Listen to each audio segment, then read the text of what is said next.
Working on my cheap build, project build. Getting this a little bit ready. I think I'm gonna go ahead and grind this little relief down right there.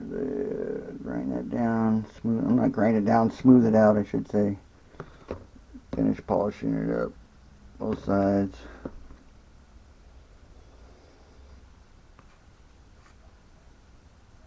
I ported these heads like 3 years ago.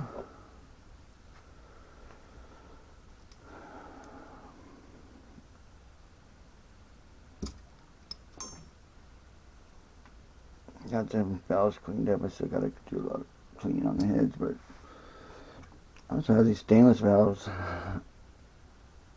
I'm still making decisions on what I want to use.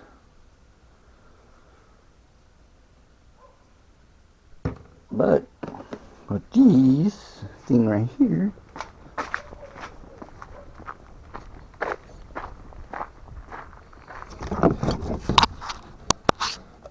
I also have these right here.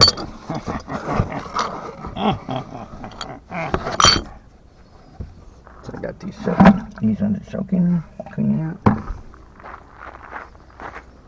Here's the roller block. Yep. It's all coming together.